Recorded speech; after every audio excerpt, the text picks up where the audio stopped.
for a little while today. What do you mean? Because you're a talker. But but it's a very interesting conversation that was being had down at the auditorium. Obviously, a lot has happened over the years in cricket in this country. You've played a massive role in that from the time you've started, and then obviously from a grassroots level. Just talk about your experience as a youngster, and then transitioning to a player with this brand.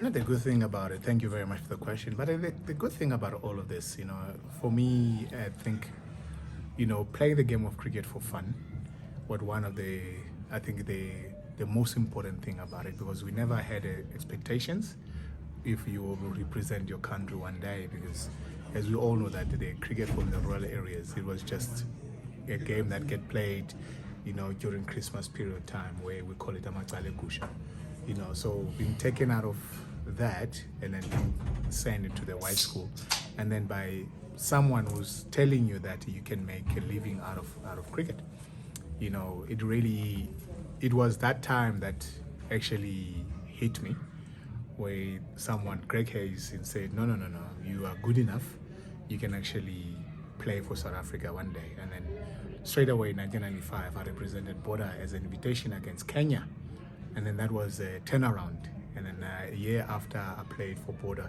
and then a year straight away, I actually played for the academy, the National Academy. So it continued from there, and then 1998, I played for South Africa, and the first time in Australia, Sydney, yep, my first ODI. So then, the person that was the captain, Hans Kronje, he came to me and says, boss, you've got a potential that if you keep doing what you're doing, you can be one of our heroes in this country. Hearing that from someone that played the game of cricket, more than you started, so that only the time that I realized that if I can do what I'm doing now and continue, I can actually be a better person.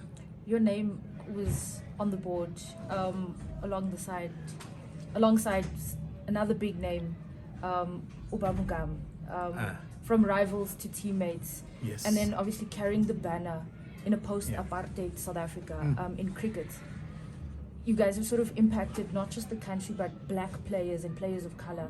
And you've mentioned that although you've broke a glass ceiling, the ceiling is not broken enough. 100%. Can you just talk a little bit more on that? I know it's a difficult conversation to have, especially in cricket. And then especially, it can be very controversial on the other end, and then we don't want that. We want people to understand where we come from. So the reason why I said that the glass is not fully broken, where we can have that kind of a freedom that every single black cricketer will have the same, opportunity with that counterpart. For me, it was one of those things that I differ to understand. Since we play the game of cricket, we still struggle to find, a bunch of cricketers, especially when it comes to black cricketers, where you can have proper bavumas, proper kagiso rabades. Why we always have one or two players that they will represent the country, and then we've been playing the game of cricket. I've retired 14 years ago, but we're still in the same trend that we had at the time that I was playing. So that was my take within all of that. And then I think I hope that because of now KFC has, celebrated 15 years, and then we were part of that from the beginning, of the KFC Mini Cricket. In the other people's eyes, it could change, but with the others that they work, behind closed doors, they are the one that they need to push it, not to be struggling. Look at the World Cup, last World Cup. We had only one black cricketer. Reason is what? Nobody can explain to us, but we have a lot of talent in this country.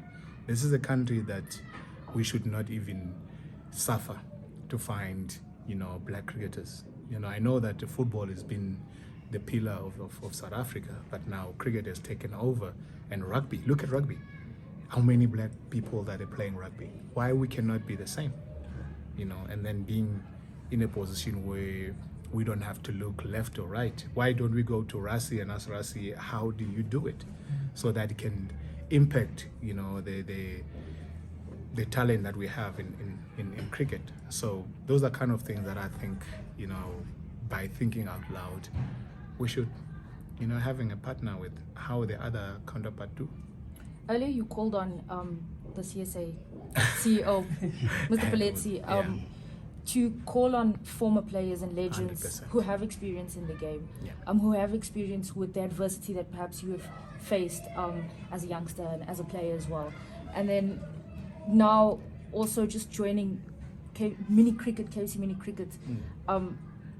to sort of do that as you're calling that. What's the plan? What's your role with this? I don't have a role. I was just sitting there, trying to show them that we are available. They must not look at us and say, these guys have retired. They want to run away, not being part and parcel, because they never come and ask us. That's one of the things that I think, it makes it so much, different to be coached by someone who played the game. It makes so much different to be among the ones that they can easily turn your life around. And then for us, then, it's not only me who's saying that. We've got the likes of Ngames who are saying, the likes of, I would say Mondezo Dekis, they've been part and parcel of the CSA, but where are they now? Why they never continue, doing the grassroots? I would love to be part and parcel of the grassroots, because I know exactly where and how to make an impact to the child that has no father point of view, but he wants to be part and parcel of what it's trending, which is KFC Mini Cricket. So when they see us, all of a sudden they look at us and say, I want to be like Kagiso Rabada. And then for us, we can bring them close to Kagiso Rabada. Imagine then that child goes home where he had a picture with Kagiso Rabada, Themba Bavuma. What impact will actually bring into that child? So that's why I was putting that and say they must use us. Some of them, they don't even know us. If you go outside now, they don't even know us. Who are we? But we are not there. We've been hidden. Reason, we don't know. Okay, then, so what do you think CSA can do to be more inclusive, like including all races? Nobody, they just need to do what they know that is best for the country. Not what is best for a certain race. No, that's the thing that I said that we shouldn't be now in our lifetime still, being quoted, as whatever quota players or numbers. We all talented. We all play the same game together. As I said, myself and Neil Mackenzie, we started from under 15s, and then we became friends because I don't think that when someone gets selected and play for South Africa, the quota system is still existing. No.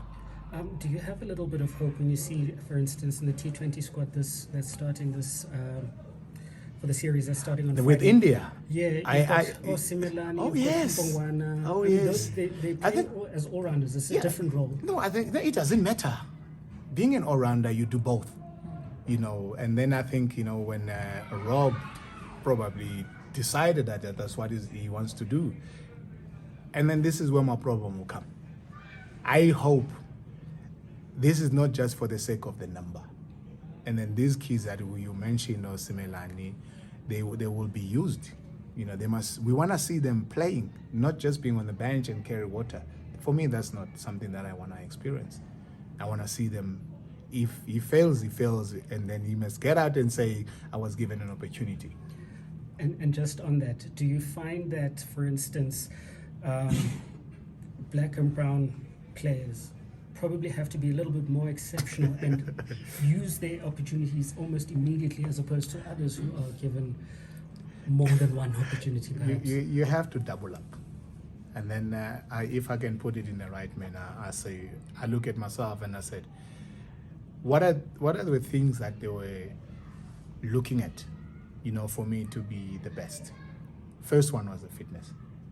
If I will be beaten by either guy with doing the fitness, it will be on the front page the following day because I was second. So when you're talking about you have to be extra than the other one, that's the truth. You know, as a black child or brown child, you know, you living at the edge all the time. But if you are able to understand that, then it will be no problem for you to be successful. Do you think our domestic side has enough black players? Also by far. But this is one of the things for me that I think if CSA can go back to 12, because if you find the talent is on Division 2, and then if you go to Nyati, how many black cricketers that are there? How many white cricketers are there? 90% of Nyati is black. You go to Mpumalanga, how many? You go to Northwest, not even Northwest, the Southern District. You go to Kimberley. You know, you're gonna see the talent, but the talent is hidden where? Division 2. But if South Africa can get sponsors and bring their old way of doing things, that's where we were found. And see if you're gonna have lack of finding black cricketers. No, you will never, because all of those keys that have been hidden now, because now there's a say that you can't select on Division 2. Why? Why you cannot select on Division 2? Why the Division 2 player cannot play for South Africa? That's where the talent is. Those guys are trying to push to get to Division 1, but they can't because of the 6 divisions. And then when you contract 15 players, you can't find those players because the only opportunity that they have is to go and play Division 2. Last one from me, I Yes, promise. We saw the game. I'm not sure. Probably you may have the game between India and New Zealand yesterday, closing off quite nicely for New Zealand with the whitewash against India. Yes. Test championships It's on the edge, isn't it? Yeah, it's nail biting. South Africa are 5th now after New Zealand's victory. But if you go earlier to this year, we sort of sent quite an average team to play against New Zealand. Do you think that was a little bit of a downfall? What's next for South Africa? Do you think we can crunch and get through? If we need to win 3 out of 4, it's going to be a big ask. In South Africa, we have problem of the rain. We have problem of the ground that we are using. And then I always say that if you want to win, you need to prepare the wicket that you actually, I would say, if I can put it in the right manner, the wickets that you can easily frustrate the opposition. You can't take Sri Lanka to Durban and take Sri Lanka to Port Elizabeth. Well, we all know that that's a spin, wicket. What will you do if we can be struggle to play against a spin, and then it's going to be a very difficult for South Africa then to finish the games the way that they finish it in Bangladesh, because Sri Lanka is a different country. And then Sri Lanka, they have 8 players that actually can bowl spin. Bangladesh, yes, they had 4 or 3 of them that they could bowl spin, but you can't have a country that we know that it has the lack of Mullah return. If you know they can spin the ball in any surface. Those guys have learned from those kind of players that they played before them.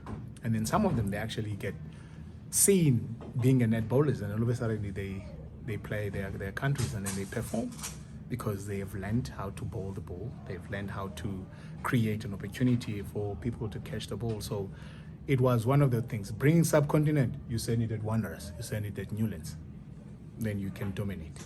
You can't send them to their favorite, places. Yes, I know that the crowd and the people that they follow their cricket on the other side, they are there in Durban or Port Elizabeth. I don't know. Someone probably will see it in a different way, but if you're bringing subcontinent, boy, they must feel it, that they are in a different country. Well, Makhaya, just recently, we saw Kasarabada Being number 1. Yeah, that's the best position. What are your thoughts? You were first bowler. Rabadi is my hero. He's just reached 300, test wicket. And then he's the 6th to get there. So he's chasing, the milestone that nobody else has ever achieved it from the black cricketer's point of view. Now he's just past Mokal, and then he's getting closer to Alan Donald. And then after Alan Donald, he will reach me. And then after that is Sean Pollock and Delstein. And then if he can manage to do that, but the problem that we have then, it's a number of test cricket that we're playing in this country. You can't have 2 or 4 for the year. Yeah. How will get then being able to reach those goals? It would be difficult. He has to take, 15 wickets a game for him to be number 1 in South Africa. And then which is one of my wish. I don't want to lie. Is that an issue that you feel like CSA has to? Yes, has he's to 30, he's rectify? 29, eh? He's 29. And then how long will he get then, play? I played until I was 33. Do you think he's gonna get 33? No, he can't, because there's more money on the shorter version of the game. He can reach to 350 and say, thank you very much. I want to pursue the different, way of playing, because you look at now how many players that they actually no more or longer playing test cricket. Quinton de Kock is one of them, so look at that. Thank you. Damn, my feet.